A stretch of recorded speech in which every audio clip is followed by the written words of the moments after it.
Yep.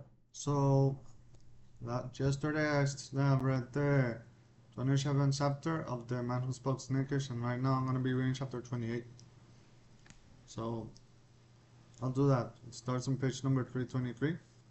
And before I move forward, I just want to point out that I died on the last chapter, and she was killed by a wolf. So it's weird because there also was like certain things that happened throughout the chapter. One of them, the fact that Lemet went out to explicitly kill some people from the village so he could get wine for it. And I just didn't like that idea. Why? Well, because like he killed people just because he wanted something from them. And I know they're kind of like in war, but I just don't think I would have been. It was right for him to kill just because he wanted to get wine and have it for his party. So I just wanted to say that. Now I'm gonna start chapter 28. I was still for several months. I was ill for several months. I simply had no desire to get well. It was so good to remain in feverish unconsciousness, without any thoughts, any memories. Dreams came and went, but if there was anything bad or alarming in them, it didn't remain in my mind and quickly dissolved into new dreams. I like to keep my eyes closed on the colorful apparitions, without name or clear form, swarm around my head in a kind of luminous haze, as if warning me not to wake. Even when I felt that someone, probably mother, was spooning broth into my mouth, I didn't want to return to the real world. My parents was working, but my brain remained hidden like a child, crouching in the forest, in the shade of branches that reached the ground, hearing the call to some to come home but not coming, nor letting itself get caught and pulled indoors. Being there in the forest under the branches was best, I sensed. Indoors, only anxiety and oppression awaited me. I hovered in the middle of a non-existent space, like a bird has emerged on the other side of the clouds and is now suddenly separated from evening earthly.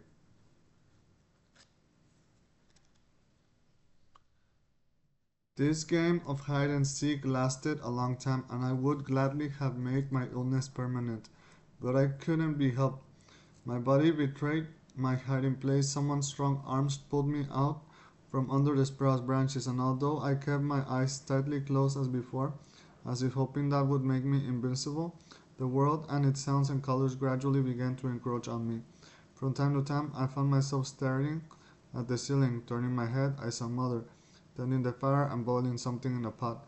Sometimes I also saw Salme and her bear, sitting at the table and gnawing on venison bones. With a crunch, I tried to swim away again to escape, but the fever had receded. It had slipped away from me like a warm animal's skin, and without it I felt naked, cold, and terrible. For days on end, I had to listen to Mother and Salme's conversations, mostly revolving around Mummy's activities, occasionally diverging to the state of my health, and floating me on a wave of upsetting sympathy.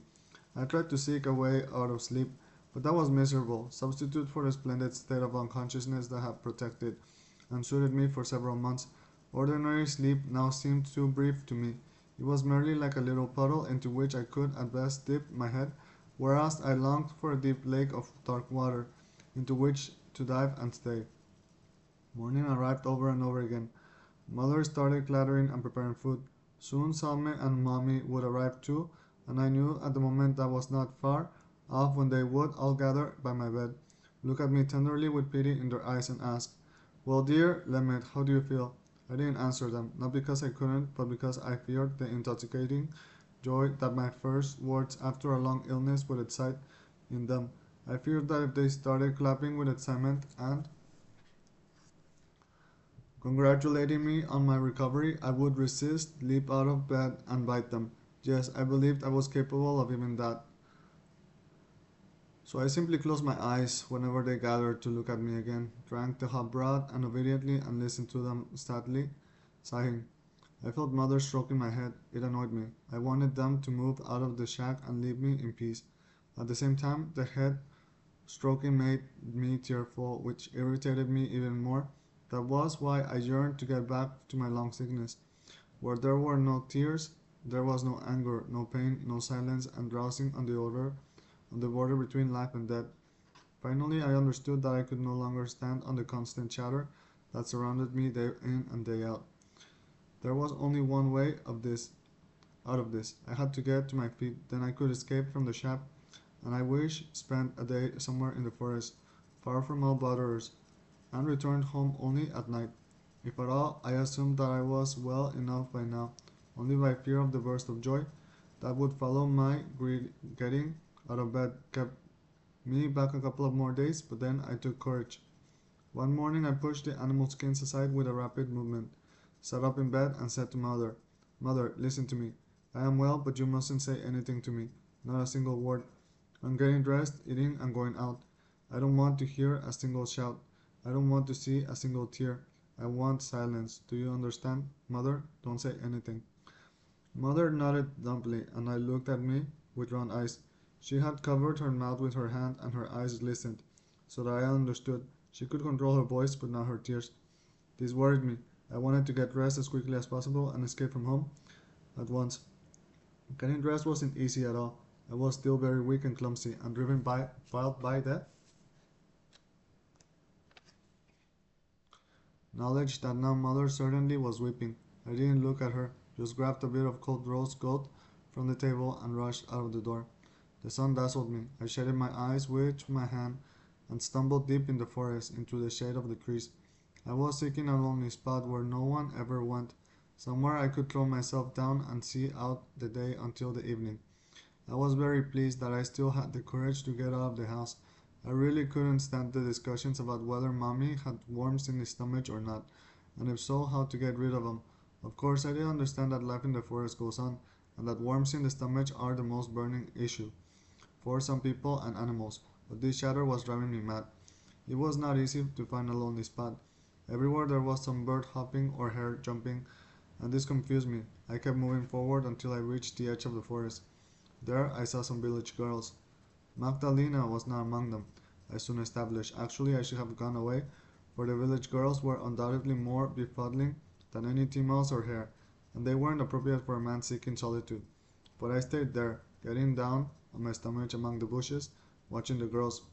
They had brought some sheep with them, and now were intending to let them stay and eat grass in the meadow at the forest edge.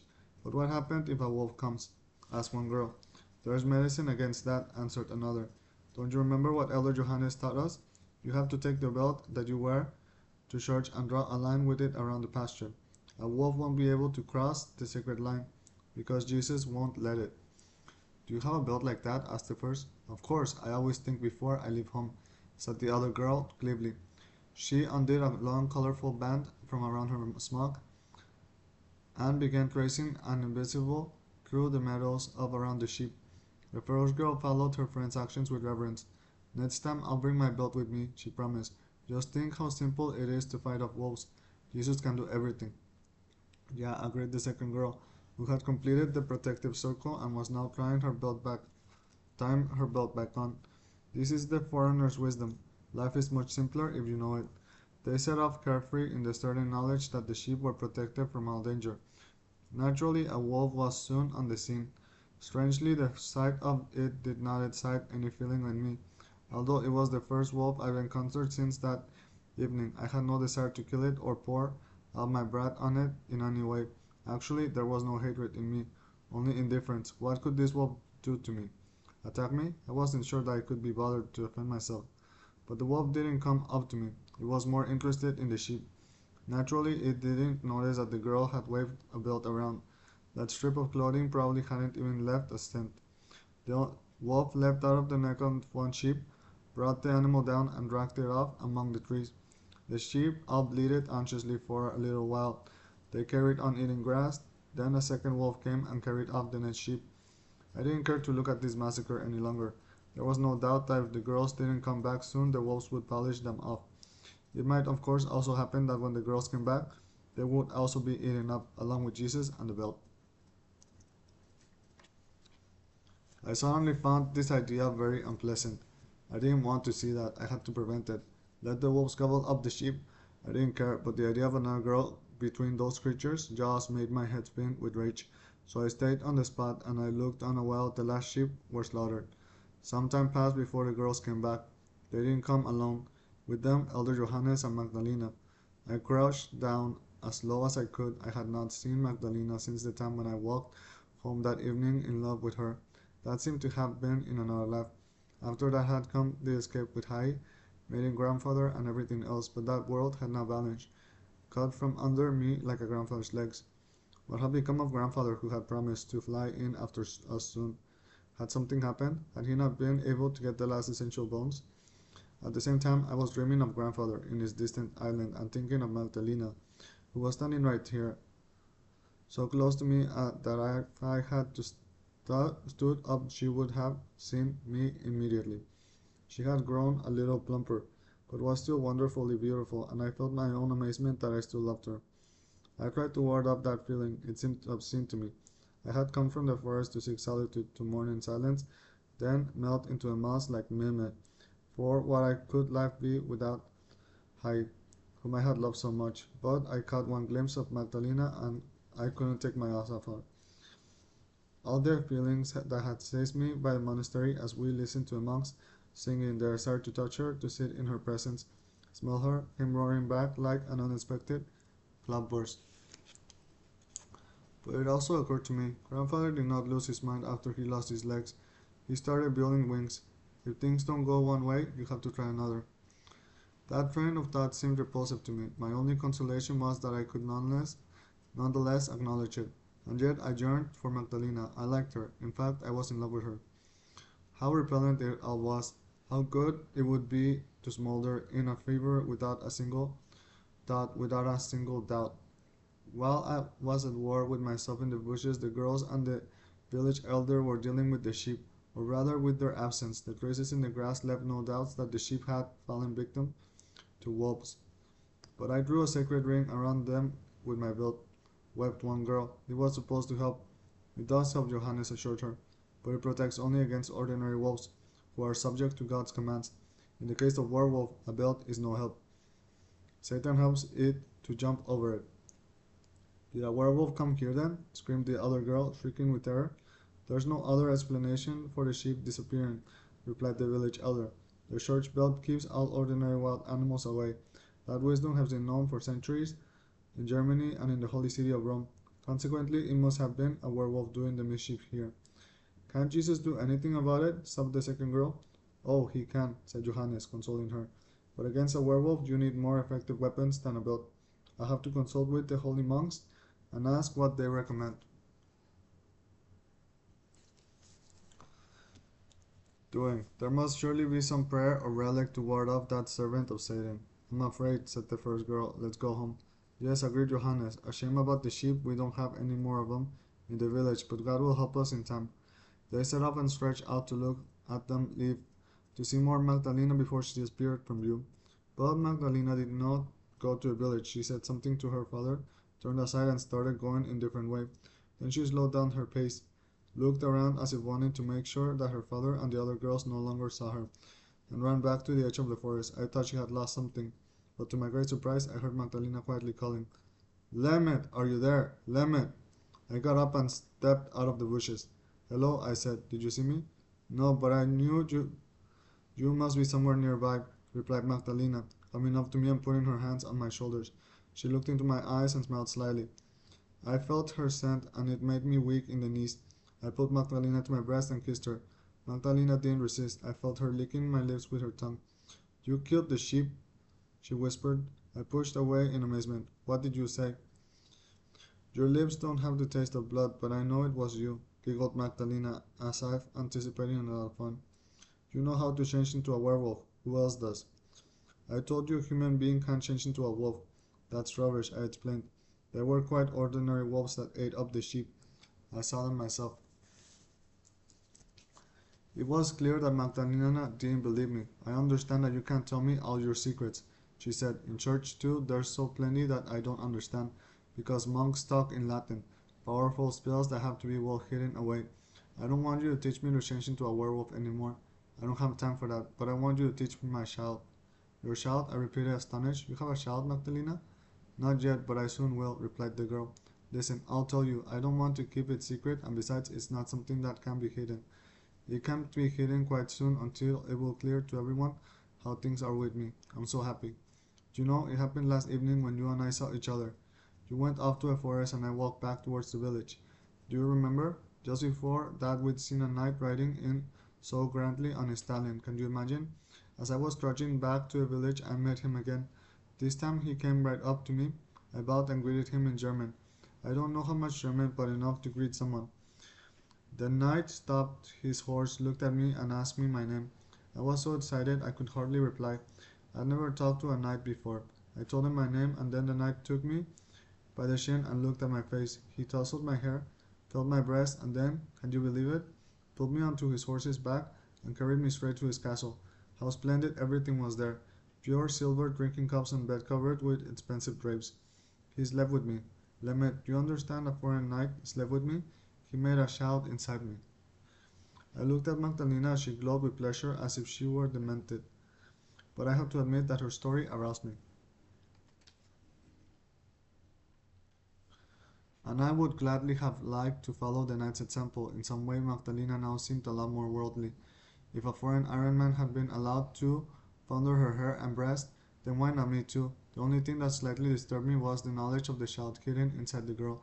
It was as if a third person was looking on, keeping a watchful eye on Magdalena. So do you live in the castle now? I asked. You're this knight's lover. No, what do you mean? Chuckled Magdalena. Of course, he took me home the next morning. Why would he keep me at the castle? There are so many village girls that he can make happy, although I hope he won't. I haven't heard of any other girl from our village getting into a knight's castle. I'm the only one he shows. I'm the only one he gave a shout to. You understand, Lemon? I'm giving birth to a Jesus. I don't understand. No. Is this Jesus of yours something like a sprite, god, or whatever you call him in your village? Yes, he's a god, but the knights are God's friends and pupils. To me, they are as good as Jesus himself. God has taught them all sorts of wisdom that make them strong and handsome. He can do that to us too, if we all listen to his word, but it takes time. The shout him the shout I'm carrying in my womb will be like them for birth because his father is one of the Jesuses. His blood is flowing in my child, Jesus' blood. What a privilege that is for me, what an honor. He'll become a knight and I think he'll start speaking German. He'll be right from childhood like his father. Fortunately, he's sure to learn Estonian as well because I'm his mother. Otherwise, I wouldn't be able to talk properly to my own child. That would be sad. Magdalena shook her head and carried on talking. My father is terribly glad too, she said. For him, it's not enormously important to our family to get ahead as much as possible. He was born in the forest himself, but I'm a village girl and my child will go out into a wide world and become a famous man. Maybe he'll even go to the holy city of Rome and settle down there. Why not? He won't be a peasant anymore. He'll be a Jesus, and Jesus's rule the world right now. And Jesus's rule the world right now. Congratulations from me too then, I mumbled. I was beginning to feel that I wouldn't get to sleep with Magdalena after all. What could a forest boy like me do for her when she already had an actual Jesus, a future ruler of the world, living in her tummy? Clearly, it was the fashion these days to get your child from a knight, not from some stale, snakish talking man. Again, I felt that my insides stank of decay. The stink was so strong that it was downright incomprehensible, that Magdalena couldn't smell it. Thank you, Lemet, said Magdalena, but now I want to ask you a favor. I want you to be my husband. This was unexpected. I simply stared at Magdalena. Why me? I finally managed to utter. Magdalena took me by the neck and pressed herself close to me. It was pleasant, and yet I couldn't suppress the thought that somewhere right there, snuggled against my stomach, was a little Jesus, and this made me lightly uncomfortable. But then Magdalena slipped her hand under my jacket, and I did the same and forgot about all the Jesuses in the world. To me they might as well have been mere midges, and as long as I could stroke Magdalena's bare back, I didn't care about them one bit. I know that God is strong, whispered Magdalena in my ear, but I also know that sometimes he gives way to the devil. Often it happens that holy pictures and crosses can't stop it. And today the belt didn't help either. It didn't stop you, you killed the sheep anyway. I couldn't be bothered arguing right now. I didn't care what Magdalena said as long as I got Carrie's, her back hot skin. Things like this come up quite often in the village, continued Magdalena. Father is very wise. He has studied many useful spells in far off lands, but they are all supported by God's power. Spells in far off lands? Okay. He's forgotten the devil. The monks and the other foreigners don't know the devil either. They are only afraid of him because they know that God won't always avail them against him. But you're not afraid of the devil. You know him. You can talk with him. You've seen the sprites and you understand the language of snakes. But a snake is almost the same as the devil. My son will be Jesus and he will have the whole of God's world open to him. But I want you to open the devil's world to him too. I want you to bring him up and teach him like a father in the flesh, to teach him snakish and the art of changing into a werewolf. Everything you know how to do. Limit, will you fulfill my wish? If you can't leave your forest, you won't have to live with us, but you should visit every day, because my son must become a man who understands the language of both God and the devil. When you get cold in the forest, there will always be room for you in my bed. I'm cold already, I said. Already, murmured Magdalena. I don't have a bed here in the forest to invite you into the warmth. This is your world, werewolf, and your bed. This is where I have to ask you if there's room in your bed. Always, I replied, and indeed, we have plenty of room. And that concludes chapter 28. Well, that's interesting. 11:21. Yeah, I should cut it off right now because I have to brush my teeth and get ready for bed. But I hope you enjoyed chapter 28 of The Man Who Spoke Snakish. Weird. Alright then, thank you.